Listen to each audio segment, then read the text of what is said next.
Have you heard the old saying, you must love yourself before you can love anyone else? People often share that as the ultimate friendship and relationship advice, but they don't provide any guidance on how to love yourself. It just leaves us feeling either defensive, like it was only our fault that our relationships and friendships failed, or it leaves us with more questions than answers. How do I love myself? What are the steps? Where do I get started? That's why I want to invite you to a 3-day virtual conference, Love Yourself First, How to Develop Supportive Friendships and Meaningful Relationships. For 3 days from February 10th to the 12th, join me and 5 other amazing coaches, experts, and professionals for this empowerment event. At this virtual conference, you'll learn the secrets to loving yourself so that you can create lasting connections that will enrich your life. Tickets are on sale now. If you use my promo code PATTERNSSPECIAL on or before December 16th, you'll receive exclusive access to hidden special tickets. And these tickets are only available with my promo code.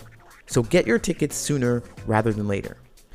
Also, because we know you'll want to share this love with a friend, if you buy 2 tickets in a single transaction, you'll receive a 50% discount on the second ticket. That's right, you'll receive half off the second ticket. So if your friendships and relationships are missing the joy, affection, and genuine conversation that you deeply desire, then you need to get your tickets for this 3-day Love Yourself First conference. Reserve your space by going to alwaysloveyourselffirst.eventbrite.com. And don't forget to use the promo code PATTERNSSPECIAL. Once again, get your tickets at alwaysloveyourselffirst.eventbrite.com and use promo code PATTERNSSPECIAL before December 16th to get your special promo tickets. I'll see you there.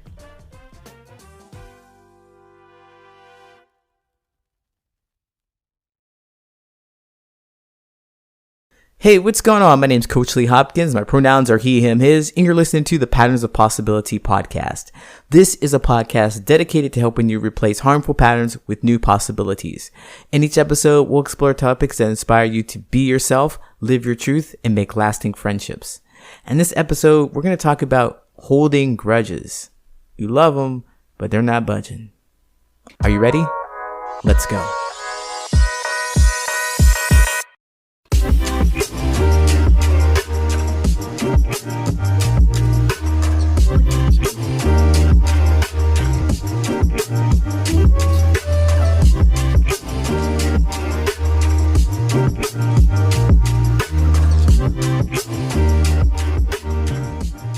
You're the worst. I cannot stand you. You have always been like this since we were kids. You always hold stuff against me. You've always been rude and mean to me, and I don't even know why. You're just disgusting. I don't want to hang out with you. I don't want to see you. I don't want you over my house. And if you bring that guy, you can't come to my house either. Holding grudges. They're the worst, right? They keep families apart. They keep friendships stuck. They keep everyone in pain and confused. While it's awful to have this kind of thing happen in our friendships and families, if the communication is not clear and strong, these things are bound to happen. But you're not powerless in this situation. But you're also not able to magically change anyone's mind. From my own experiences, I discovered that, all you can do is make changes in yourself. Because that's the only person that you have power over. I used to find myself angry, very angry, because they were angry with me. That was the reason. They were holding a grudge against me, so it activated my anger. And I would attack, and I'd fire back those mean words so I can hurt them just in the same way I'm feeling hurt. But you know what? In the history of all the grudges and the fights and the arguments I've had, that has never, ever resolved any of the grudges, ever. And as I look back, I can't think of any benefits of me getting angry because they're angry. That didn't work. There's none that I can see. Because what I ultimately want is for them not to be mad at me. And being mad at them because they're mad at me only makes them more angry. So I want to be accepted. I want to be understood. I want to be forgiven, whatever it is. I want them to tone it down and stop holding that grudge. I really want to be connected to them. And what I was doing, that anger, that fire, that frustration, it didn't help. It doesn't help. It never does. So I learned that the most powerful move I had, and I still have, is to change my behavior. Because like I said, not only is me the only person I can control, but when I made changes in myself, the people around me also changed. It's like we're in a dance. I yell, you yell, you yell, I yell, you yell. We just keep yelling all day long until we get tired. We don't have any more energy. We're in a dance and we're stuck. But what if they yelled and I didn't? They yelled and I listened. They yelled and I demonstrated that I heard what they said. They yelled and they felt understood. What if that happened? Well, what happened for me is that they started talking instead of yelling. We started having conversation instead of fighting. We started knowing each other and understanding what the source of the grudge was so that we can resolve it. That anger is just a flare-up. It's just a distraction. It stops us from getting to the heart of understanding each other. But one of us had to listen. One of us had to stop, because that anger back and forth is just us trying to get ourselves heard. I'm louder. I want to be louder than you. I want to insult you to shock you so that you'll shut up long enough for you to hear what I have to say. I'm going to hit you so you'll stop talking so that you can know that I have something more important to say. It's only us trying to get ourselves heard. That's all that is. And just that moment of stopping, the moment that I changed, I stopped reacting to the hate, to the anger, to the frustration, to the fear, and let that stuff roll over me, because I know it is just a distraction from what is really underneath. I know that it hits me hard, but if I know myself well enough to let it pass through me, know that it's not about me, not let it take my peace, I can withstand. I can listen. I can demonstrate that I heard them. And then we can have a real conversation about what's happening underneath. And that's how I broke so many patterns in my life.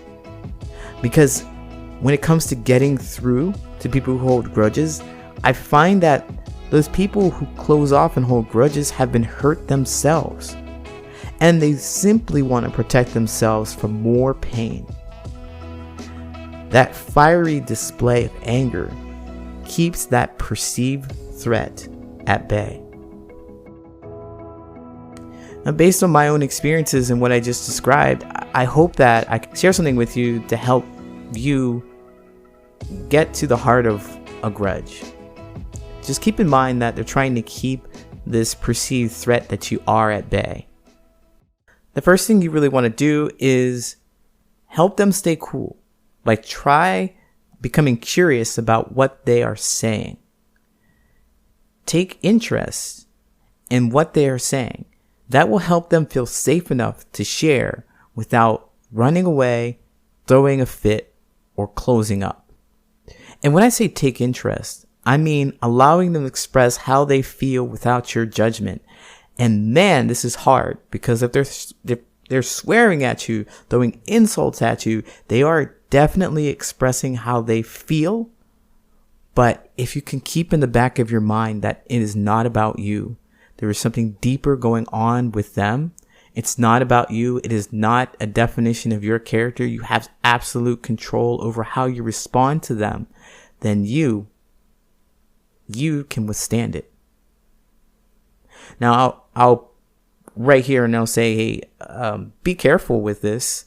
It takes energy, it takes time, it takes skill to ward this kind of deep frustration off.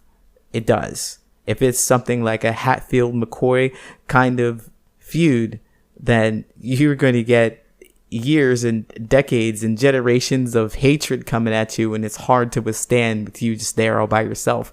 Like you'd be like Gandalf, you shall not pass, but it is intense. It's coming at you and you might get knocked over. I don't recommend you do that. I want you to be emotionally well, okay? Don't go into a situation in which you could potentially get emotionally damaged so much. But it's a practice in which it's a mindfulness practice of meditation where you recognize that anger is approaching and it is going to make you react. But if you have done enough time and have felt what anger feels like and know that it's not about you and can let it roll off your shoulders, then you can withstand this and you can have enough patience and you can hear them, allow them to be heard. Because I think that when people get frustrated and they demonstrate this anger, that they're just trying to make sure that they're heard. And this is the only way they know that they will be heard. And that's it. And that's all they're thinking. It's like, I need somebody to hear me. Shut up and hear me. And if you just take out the pushback and they recognize that they are starting to be heard, they won't have to put so much energy into trying to be heard because you're just silently listening. I got you. I hear you. But do you understand how I feel? And then you demonstrate that you understand by, reflecting back what they say to you. And it's hard. I'm telling you, I know it's hard because if it's about you, then it's going to be hurtful. But remember, it's their truth. So this is what I've done in my connections with people, recognizing that it's not about me, and what I want overall, more so than them not to yell in my face today, but is for them to forgive me or to care about me or to connect with me again.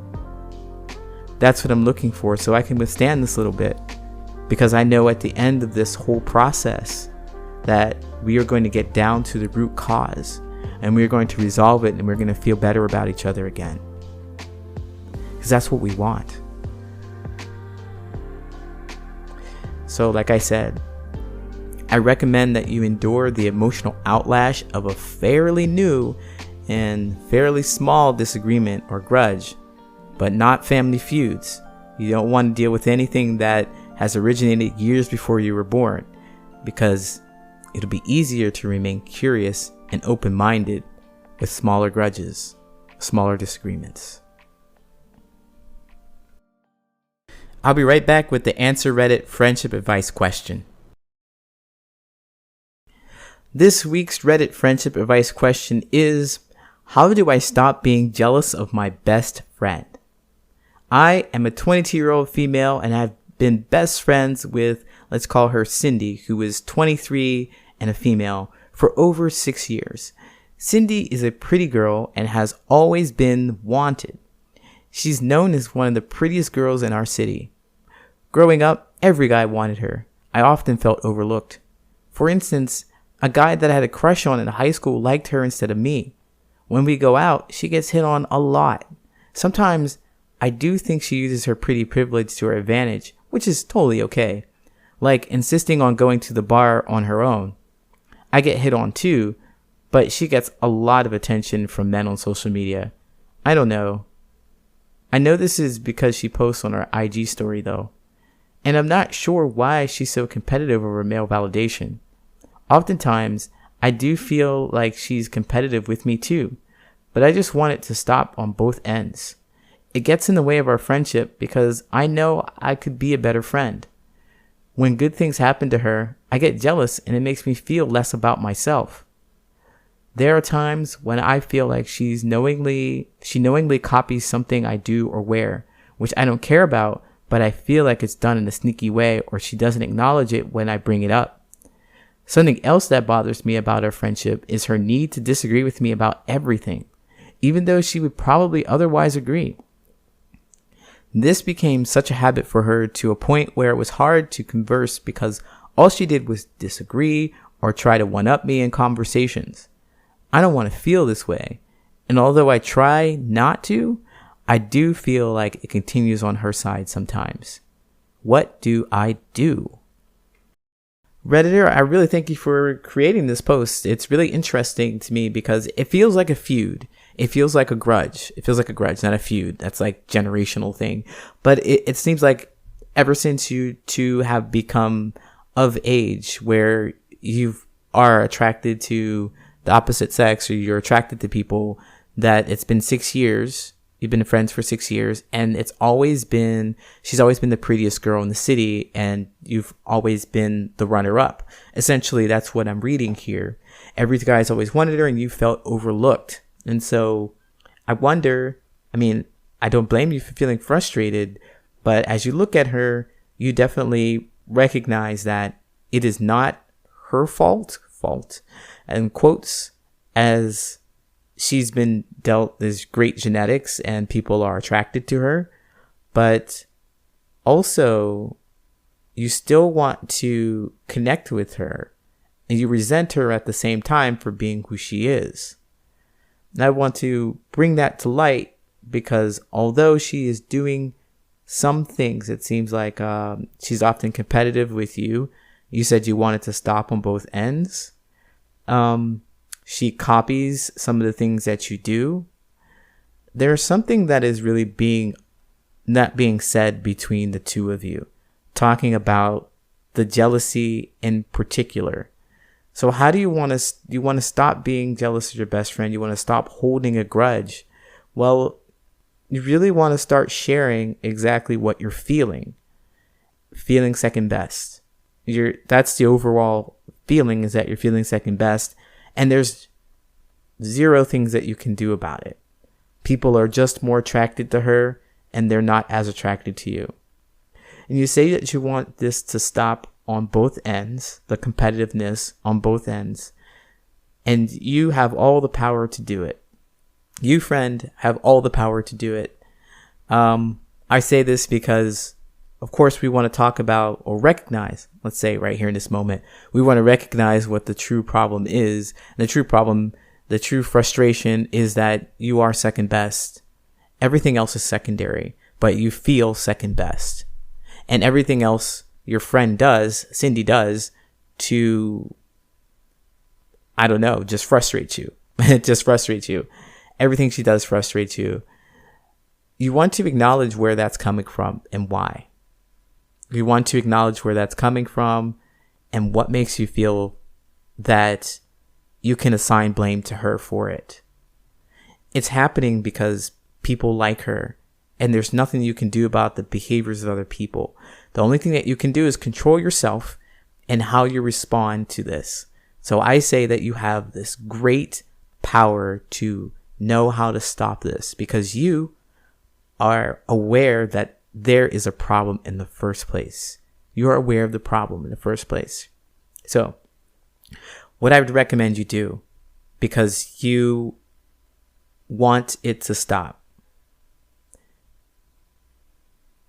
don't feed into the competition over male validation. This is all your work.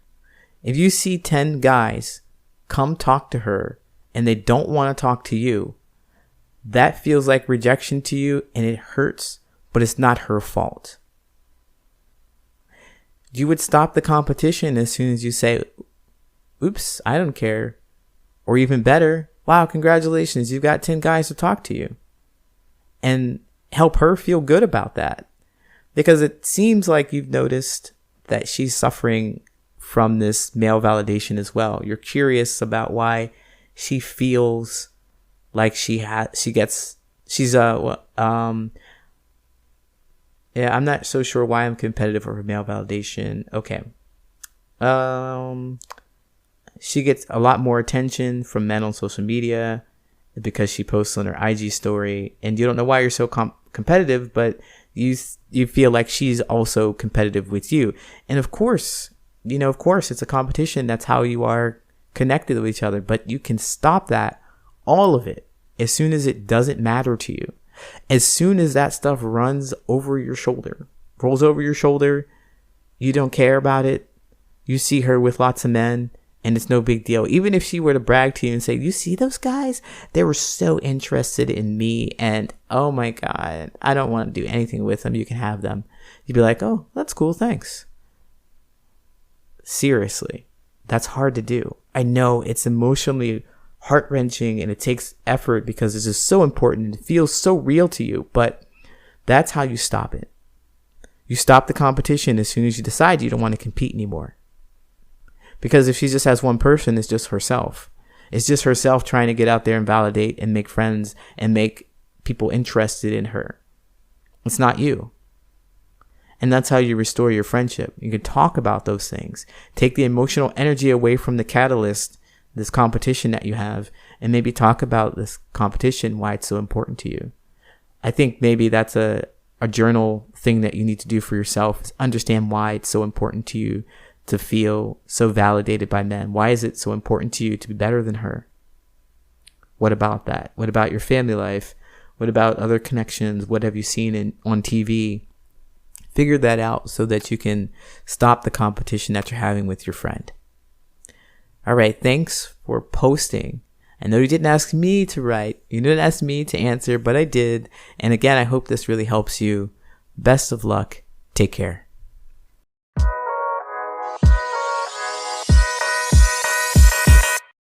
My name is Coach Lee Hopkins, and you have been listening to the Patterns of Possibility podcast.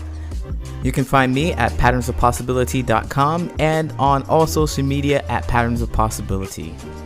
And as always, I want to encourage you to be yourself, live your truth, and there you'll make lasting friendships.